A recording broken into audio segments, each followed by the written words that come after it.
Fala galera, eu já assisti a Empregada na cabine de imprensa. Essa crítica aqui será completamente sem spoilers e já deixo colocar um recado muito importante no começo de vídeo.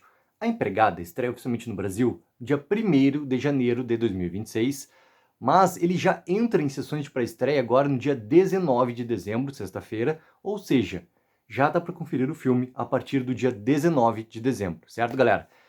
E esse filme, obviamente, por ser uma adaptação de um livro tão querido, que também já teve as suas continuações, ele vem carregado de algo que pode ser considerado que tem lados bons e lados ruins, tá? Simplesmente, esses dois lados, eles compõem algo chamado expectativa. Tem muita expectativa, sim, principalmente para quem já leu o livro, para quem já começou ou não a ler as sequências também, sobre se o filme vai conseguir chegar aos pés do que a obra original, ao livro, realmente conseguiu alcançar. E isso pega para qualquer tipo de adaptação, tá? E quando é uma adaptação que tem muito tempo também para desenvolver sua trama, como é uma obra literária, de vez em quando é complicado o filme conseguir pegar e adaptar realmente esse espírito todo que está colocado na obra, ou conseguir desenvolver tão bem personagens ou mesmo situações ali em relação ao que a obra original conseguiu fazer. Por isso que tem essa questão, tá? O lado bom e o lado ruim também de ser algo que é uma adaptação de algo tão querido já e algo tão bem estabelecido dentro da cultura pop e tudo mais. Eu não tive, tá, esse tipo de apego em relação à expectativa, porque eu não tenho conhecimento da obra original, eu não tenho conhecimento do livro. Então, assim, eu, para assistir agora o filme, para assistir esse thriller aqui, eu não tinha algo já pré-estabelecido na minha cabeça do que eu poderia ou não ver na tela ali, poderia ou não já esperar dentro da minha própria expectativa ali. Eu estava muito colocado para o quê? Esse thriller ali, né, e ver também, principalmente, o duelo entre a Amanda Seyfried e entre a Sydney Sweeney, entre a Nina e a Millie, algo que estava para mim já colocado e muito bem vendido pelo trailer do filme. Eu queria muito ver como que ia funcionar esse embate, ou seja, eu estava muito esperando esse embate realmente para acontecer. Então eu, por ser um espectador que não tem esse conhecimento prévio da obra e tudo mais, eu estava muito querendo que esse trailer realmente conseguisse se conectar comigo, conseguisse realmente me provocar essa tensão toda, como já tinha acontecido quando eu fiz o vídeo aqui com primeiras impressões, que foi realmente de trazer ali, né, aquele momento de reações dos críticos americanos, quando eles já terem assistido o filme e começaram a colocar as suas primeiras impressões nas redes sociais e tudo mais, que é aquela questão toda que eu já expliquei do primeiro embargo, né? Hoje, oficialmente, né, não só aqui no Brasil, mas tanto nos Estados Unidos e nos outros locais, caiu realmente o embargo oficial do filme, ou seja, foi um embargo mundial, tá? Porque o filme nos Estados Unidos, né, ele estreia oficialmente dia 19, que é o mesmo momento que começam as sessões de pré-estreia aqui no Brasil. Então agora as críticas completas já estão liberadas também. O que as primeiras impressões elas pontuavam assim? Que esse thriller, ele realmente ele funcionava muito bem e que tinha nas atuações dessa dupla protagonista, né? Tanto da Amanda Seyfried quanto da Sydney Sweeney, algo que fazia realmente esse filme funcionar e algo que realmente provocava essa tensão. Então essa era muito mais minha expectativa quando eu entrei ali na sala de cinema para assistir o filme. E eu acho muito curioso o quanto que esse filme, tá, ele facilmente tu consegue tirar uns 20 minutos de desenvolvimento dele. Ele tem praticamente 2 horas e 10, 2 horas e 11 de duração ali, e ele funcionava tirando esses 20 minutos e talvez funcionaria de uma maneira melhor até. Por quê? Porque ele é basicamente, né, ele se divide nesses 3 atos que ele tem, o início, o desenvolvimento e o final. Esses 3 momentos que ele tem, ele é praticamente 3 filmes diferentes. Porque o que a primeira parte ela tem de função, ela consegue cumprir. O que a segunda parte tem de função, ela consegue cumprir. O que a terceira parte tem de função, ela também consegue cumprir. Qual é o problema de ele poder funcionar tirando 20 minutos ali a menos, tá? Tem algumas coisas que o filme já te apresentou e ele quer te apresentar de novo. E ele quer te apresentar a mesma situação, só vista de um, digamos, de um ponto de vista diferente. Mas tu já entendeu para onde é que estão indo aqueles personagens e o que eles realmente estão querendo fazer naquele momento. Então parece muito que em alguns momentos de A Empregada, tu tá vendo uma situação já entendida e ela sendo repetida para ti na tua frente ali, como se realmente quisesse marcar muito bem aquela posição para te dizer assim, ó, olha o quanto que isso aqui realmente é importante. Isso é um problema? Depende muito da conexão, né, do espectador em relação àquela obra que tá vendo.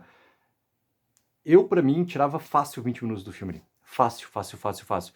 Porque ele não perderia nada na questão de desenvolver ou personagens, ou da trama, ou muito menos fazer com que tivesse menos força a grande reviravolta que existe ali. Porque é essa questão da expectativa que é muito importante, tá? Como qualquer bom thriller, A Empregada tem também uma grande reviravolta. Que na verdade é mais de uma, tá? Mas vou falar da maior reviravolta de todas ali. E essa grande reviravolta, ela não perderia força nenhuma se tu deixasse o filme um pouco mais ágil.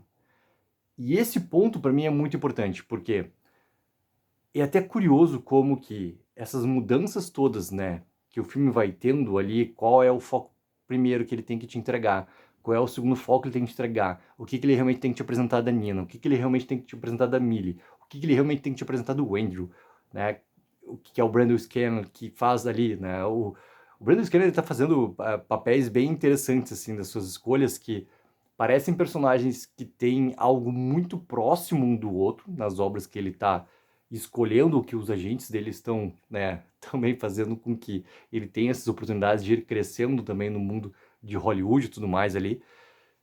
Só que ele também entrega algo que é muito importante para o filme, para ser, digamos assim, esse contraponto a tudo o que tu espera desse encontro entre Nina e Millie, entre Amanda Seyfried e a Sydney Sweeney.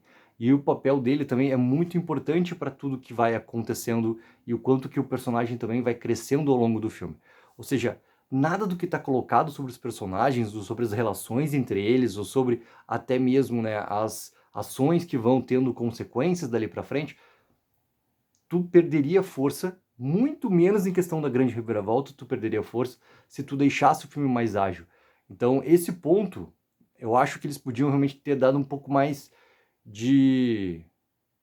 É literalmente agilidade para contar essa história, que eu acho que perderia ainda mais. E em nenhum momento, tá? Em nenhum momento, eu acho que esse filme aqui, ele deixa de, digamos assim, ó, brincar com algumas situações. Por exemplo, à medida que eu fui assistindo o filme, fui, obviamente, tendo ali, né, os meus pensamentos, os meus argumentos, do que eu tava realmente achando, gostando, não gostando, aquela coisa toda, para depois também vir aqui poder conversar com vocês. Na saída do filme, eu conversei com a Gabi, do Bulldog Nerd, e ela tem um conhecimento já da obra original. E trocando ali algumas, né, informações com ela, ela também colocou algo que é muito interessante, assim, o quanto que o filme, nesse momento, ele faz as suas escolhas. Isso, inclusive, tem já entrevista do próprio Paul Feig, né, que é o diretor do filme, o mesmo diretor, né, de Homem-Aranha Vespa Quantumania, para quem quer ligar aqui alguma obra dele, faz algumas escolhas aqui de situações ali que, obviamente, que são diferentes em relação ao livro. E algumas situações até que entram muito nesse quesito também, assim, de tentar até ou amenizar, ou apaziguar, ou dar algum tipo de floreio para alguma situação ou outra do que está acontecendo ali dentro da maneira como é escolhido desenvolver a história para o cinema. Então é interessante também vir esse ponto, né? Porque como eu não tenho referência, como ela tem referência em relação a um livro, para ela o filme obviamente vai funcionando para melhor ou para pior de uma maneira diferente do que a minha, porque já não tem, né, essa questão toda que eu tenho, ela não tem, desse, ao contrário, né, ela tem e eu não tenho, essa questão de algo já pré-concebido e algo também do que esperar em relação à expectativa do que está acontecendo ali. E esse ponto também é interessante, porque bate em alguns pontos também, para a gente chegar daí numa conclusão mútua em relação a essa questão de agilidade para o que estava acontecendo ali na tela. Mas independente, galera, pô, ele é um... A primeira parte do filme me lembra muito bons thrillers com suspense, né, alguns thrillers policiais dos anos 90, assim. O quanto que esse tipo de gênero, ele de vez em quando ele some, né, de ser produzido pelos estúdios americanos, de vez em quando ele começa a voltar, e aqui ele é uma grande amostra também da maneira como ele vai aproveitando algumas coisas mais provocativas para te colocar ali e para te pensar. Mas por que tal coisa está acontecendo assim de uma maneira tão brusca? Por que tal coisa está acontecendo assim? E à medida que as coisas vão realmente acontecendo no filme, tu vai entendendo, por isso que lá em tal parte do filme tal personagem estava fazendo isso. Por isso que tal coisa realmente estava acontecendo. Por que outra coisa aconteceu daquela forma, de uma maneira que parecia tão besta, tão idiota? Mas agora, obviamente, tudo faz sentido, porque né, ele é realmente uma montagem de um grande quebra-cabeça que tu vai montando a partir do momento que tu tem até uma grande reviravolta ali acontecendo. Então, essas mudanças todas de ser um thriller ali um pouco mais simples, cara, um pouco mais banal dos anos 90 para ser uma comédia romântica, para virar uma outra coisa completamente inesperada e entrar literalmente nesse momento de ser um thriller de suspense e reviravoltas acontecendo. Eu acho que o filme ele vai conseguindo fazer essas mudanças todas. A única coisa para mim podia tirar 20 minutos para ele ser um pouquinho mais ágil, que daí tudo ia funcionar ainda melhor. Galera, coloque abaixo nos comentários expectativa de vocês, se já leram um livro também, o que esperam do filme, ou se já viram o filme, estão vendo agora o vídeo aqui. O que acharam das diferenças que tem em relação ao material original e também em relação à expectativa que vocês tinham antes e o resultado agora de ter visto aqui como foi essa adaptação estrelada pela Amanda Seyfried e pela Sydney Sweeney. E não esqueçam também, galera, de dar aquela mega ajuda, de curtir o vídeo e assinar o canal. Take04, viva o sonho aqui!